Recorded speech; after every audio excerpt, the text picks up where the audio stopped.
at the end of the season will qualify for the Esports World Cup. All right, here we have Magnus, already slightly better against Tang here in round 6. Get good compensation. We catch up here. Magnus is down on time. That's one feature. Magnus is also down in terms of pawns. He earlier sacrificed Harry the H-pawn, gave it up, as he instead fights for an open line, making it very difficult for Black's king to castle in that direction. It doesn't seem terrible. Cutting across the board as well. So Andrew Tang is trying to kind of consolidate here, solidify by trading off those queens. Magnus has taken big risks at the start of this game. Will they pay off? He jumps in with the bishop, big threat to take that knight, which jumps. And then g4. And fascinating position, actually. Definitely opening prep from one of the two. More likely Andrew Tang here, who's barely used any time on his clock. Probably. Will Magnus boils down to roughly the same thing, first time in this event, round 6. Evalbar says Black is better. How does Magnus feel about his position? If Black gets one more move and takes that bishop, I was going to say it had to jump away. There, Andrew Tang would have been happy, but here we go. Queen trade is imminent. Magnus has got the 2 bishops. I am a pawn down, but I do have the bishop pair and knight. And the I think at would least keep an eye on that one. Andrew Tang. For those of you who aren't so familiar, he does stream a lot. He's known as the fastest fingers in the West. Here, I'm not forcing anything for now. At bullet chess, hyper bullet as well. I think I'm bullet, 15-second chess, 30-second chess. You name it, he's done it. I notice in certain lines, like the engines aren't as happy to get this pawn structures as some humans are. Really? So but it seems reasonable to that stage. In those games, do you always win on the clock, or can you actually b5 and then make checkmates happen? After take most 6, immortals b5 just and try to win on the clock. Okay. Andrew Tang wins on the board and the clock. Really? It's incredible. Wow.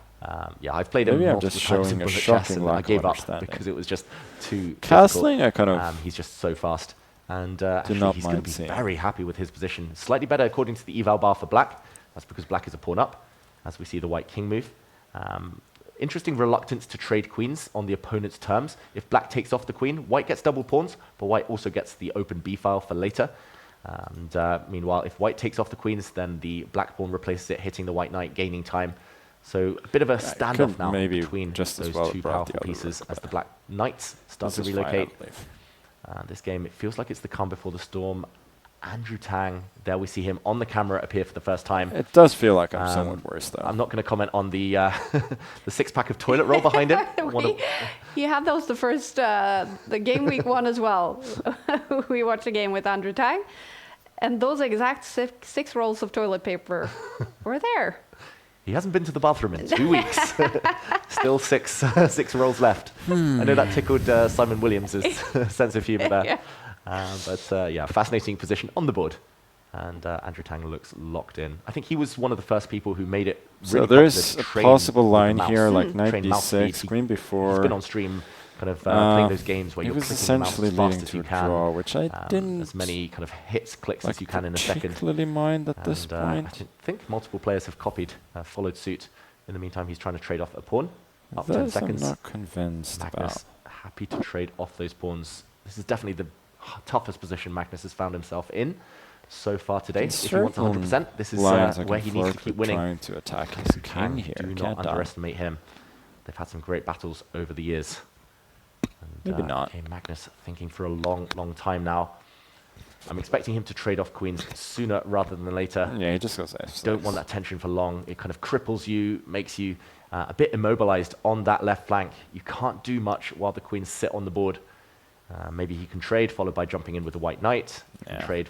Okay, he jumps in with the white knight first. He's taking more pieces off the board, though, when he's a pawn down. It's weird how long we've had the standoff with the he's also down queens. 40 seconds. Neither player. As he takes a sip of his drink. He's given up with that big water. Wanting to and Magnus to give the opposition graduating to harder stuff there. But the bishop steps back.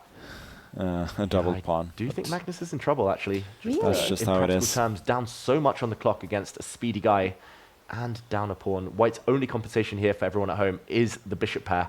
They have great potential, especially the dark square bishop, which kind of cuts across the board and making it tough for the black knight to come out. En passant, we see for the first time today, taking the pawn as if it just moved one square. We'll see rooks leave this board as well.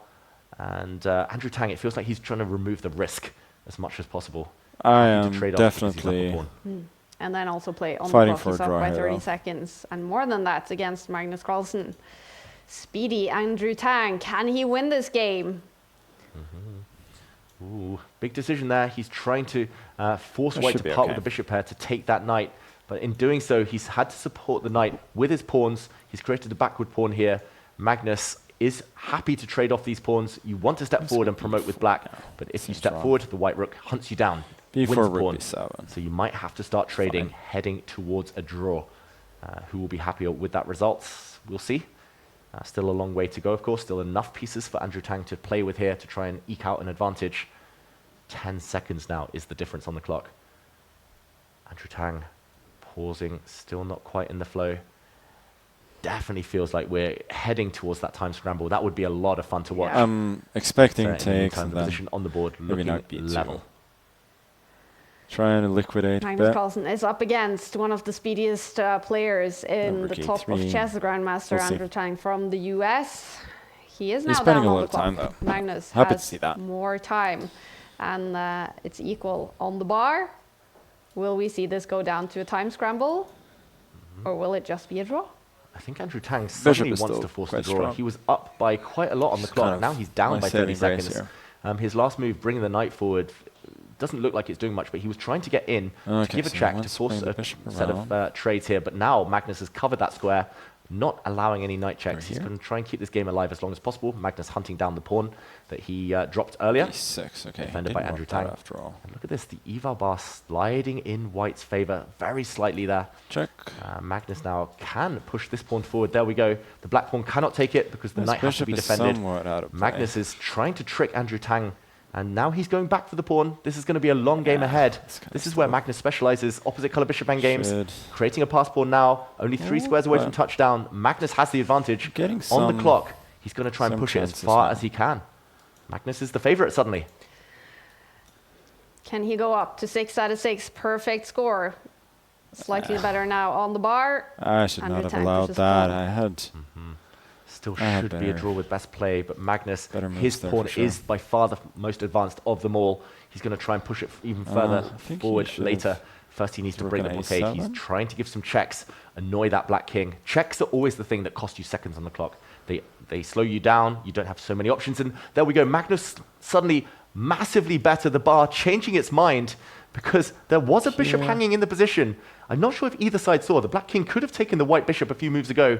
Missed opportunities by both players there as Andrew Tang brings the king back to hit that bishop.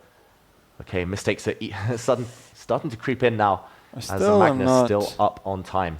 Giving up 30 seconds for Andrew Tang, who's just dropped a pawn. He's going to regain it now. My dream here. Only Magnus can win on the board. He's got an extra pawn. Shouldn't be enough, though, for victory. It's all about the clock. But do you think Magnus will fight for the win at this point, looking also on the clock? Trying to make it as Magnus is going to go for it. He can remove all risk by trading off the rooks. If Magnus wants, he can trade off the rooks with a bishop left. On the server we play on chess.com, it is declared a draw, the game, if your opponent only has a bishop. So Magnus, if he wants to force a draw, he can trade off rooks, but he's got such a big time advantage. He's going to try and play on now. He's going to push his pawn. There we go, getting closer to promotion. The black rook is going to slide across and try and trade off now. Just take the Magnus keeps the game alive, but he could have taken the pawn, Andrew Tang. He missed another opportunity. Rook takes bishop. It's got to happen. He has to take that bishop before it's too late now. Okay, they're playing on. The clock's about to go red. There we go. Andrew Tang, 10 seconds left. 9. He's losing on time here.